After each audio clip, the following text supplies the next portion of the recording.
Good morning everybody. Welcome to my channel Vijay Lakshmi. Today's lesson is అంతఃస్రావి వ్యవస్థ. మన దేహంలో ఉన్నటువంటి నాళరహిత గ్రంథులను వినాళ గ్రంథులు అని అంటారు. ఈ వినాళ గ్రంథులు స్రవించేటటువంటి స్రావాన్ని హార్మోనులు అని అంటారు. హార్మోనులు. వీటికి 1905వ సంవత్సరంలో స్టార్లింగ్ అనేటువంటి శాస్త్రవేత్త హార్మోనులు, ఈ వినాళ గ్రంథులు లేదా అంతఃస్రావి గ్రంథులు స్రవించేటటువంటి స్రావాలకు హార్మోనులు అని పేరు పెట్టింది.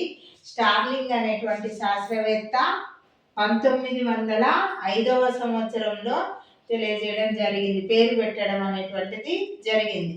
ఈ హార్మోనులు అనేటువంటివి డైరెక్ట్ రక్తంలోని కలిసి రక్తం నుండి నిర్వాహకాంగాన్ని చేరి వాటిపైన తమ ప్రభావాన్ని చూపిస్తాయి. ఇవి దేహంలో రసాయన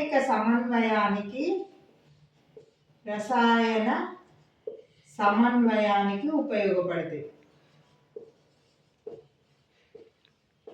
వీటిని రసాయన రాయబారులు అని అంటారు. రసాయన రాయబారులు అని అంటారు.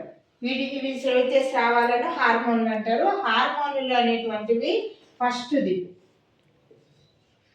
అయితే ఈ గ్రంథులు అనేటువంటివి ఎక్కడెక్కడ ఉన్నాయి, ఈ వినాళ గ్రంథులు అనేటువంటివి ఎక్కడెక్కడ ఉన్నాయని నేర్చుకుందాం. పీయూష గ్రంథి,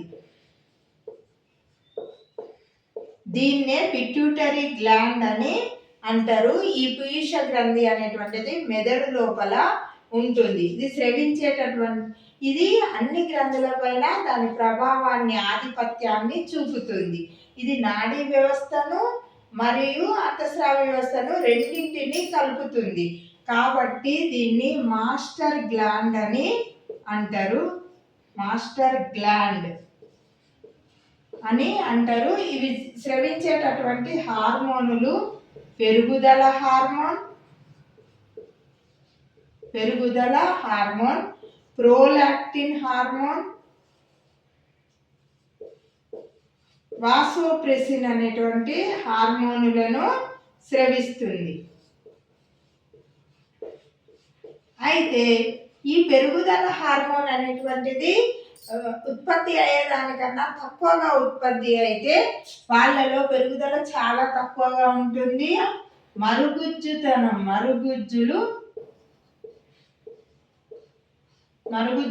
అనేటువంటిది, పొట్టిగా ఉండి పెరుగుదల తక్కువగా ఉండి మరుగుజ్జుతనం అనేటువంటిది ఏర్పడుతుంది. నెక్స్ట్ ప్రోలాక్టిన్ హార్మోన్ అనేటువంటిది బాలింతల్లో పాలు అనేటువంటి, పిల్ల తల్లుల్లో పాలు అనేటువంటిది ఉత్పత్తి కావడానికి ఉపయోగపడుతుంది. వాసోప్రెసిన్ అనేటువంటి హార్మోను అనేటువంటిది మన మూత్రపిండాలలో నీటి శోషణను క్రమబద్ధీకరిస్తుంది, సరిగా జరిగేటట్టు చూస్తుంది. ఈ వాసోప్రెసిన్ హార్మోన్ అనేటువంటిది సరిగా ఉత్పత్తి కానప్పుడు మూత్రం అనేటువంటిది ఎక్కువగా వెళ్ళడం అనేటువంటి జరుగుతుంది. దీన్ని, ఈ వ్యాధిని అతిమూత్ర వ్యాధి అని అంటారు. దీన్నే డయాబెటిస్ ఇన్సిపిడస్ అని అంటారు. ఈ వ్యాధిని ఇన్సిపిడస్ అని అంటారు. ఇది వాసోప్రెసిన్ యొక్క లోపం వల్ల మూత్రం అనేటువంటిది ఎక్కువ రిలీజ్ అవుతూ ఉంటుంది. దీన్ని డయాబెటిస్ ఇన్సిపిడస్ అని అంటారు. నెక్స్ట్ హార్మోన్ అవటు గ్రంథి. నెక్స్ట్ గ్రంథి ఏంటిది? అవటు గ్రంథి.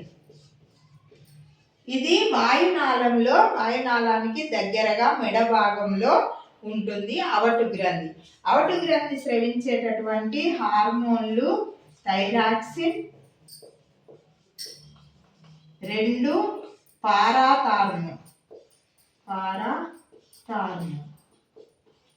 అయితే ఈ థైరాక్సిన్ అనేటువంటి హార్మోను అయోడిన్ సమృద్ధిగా ఉన్నప్పుడు ఉత్పత్తి అవుతుంది.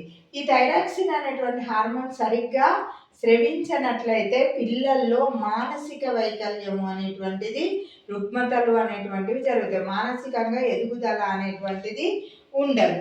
థైరాక్సిన్ స్రావము అనేటువంటిది ఎక్కువైందనుకోండి అప్పుడు సామాన్య గాయిటర్ అనేటువంటి వ్యాధి కలుగుతుంది. సామాన్య గాయిటర్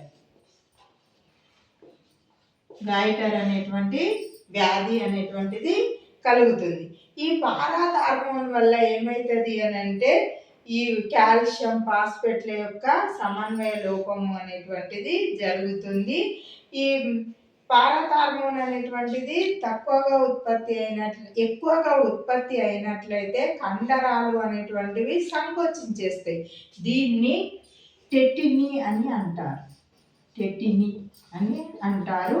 అదేవిధంగా ఇక్కడ థైరాక్సిన్ టెటినీ అని అంటారు పారాత్ హార్మోన్. ఇది మన అవటు గ్రంథి. నెక్స్ట్ అధివృక్క గ్రంథి.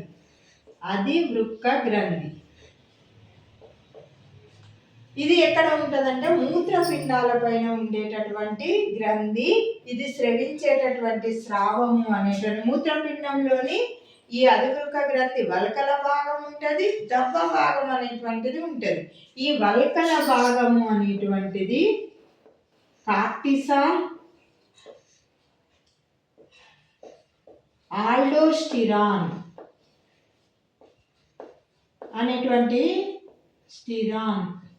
అనేటువంటి హార్మోన్లను స్రవిస్తుంది. దవ్వ భాగం అనేటువంటిది ఎడ్రినలిన్ అనేటువంటి హార్మోన్ను స్రవిస్తుంది. వల్కల భాగము కార్టిస్టాల్, ఆల్డోస్టిరాన్. దవ్వ భాగము అనేటువంటిది ఎడ్రినలిన్ అనేటువంటి హార్మోన్ను స్రవిస్తుంది. అయితే ఈ కార్టిసాల్ అనేటువంటి హార్మోను ఎక్కడ ఉపయోగపడుతుంది అని అంటే మనము జీర్ణక్రియలో కార్బోహైడ్రేట్లు, ప్రోటీనులు, క్రొవ్వుల యొక్క జీర్ణక్రియను క్రమబద్ధీకరించేది కార్టిసాల్. దవ భాగంలో ఎడ్రినలిన్ అనేటువంటి హార్మోన్ స్రవిస్తుంది. ఈ ఎడ్రినలిన్ యొక్క స్రావం ఎట్లా ఉపయోగపడుతుంది అంటే ఇది బాగా మనిషిలో ఉత్తేజాన్ని అనేటువంటిది కలగజేస్తుంది, హృదయ స్పందనను పెంచుతుంది. దీన్ని ఫ్లైట్ అండ్ ఫైట్ హార్మోన్ అని కూడా అంటారు. ఉద్రేగాన్ని కలగజేస్తుంది మనిషి లోపల ఈ ఎడ్రినలిన్ అనేటువంటి హార్మోన్. నెక్స్ట్ 4వది స్త్రీ బీజ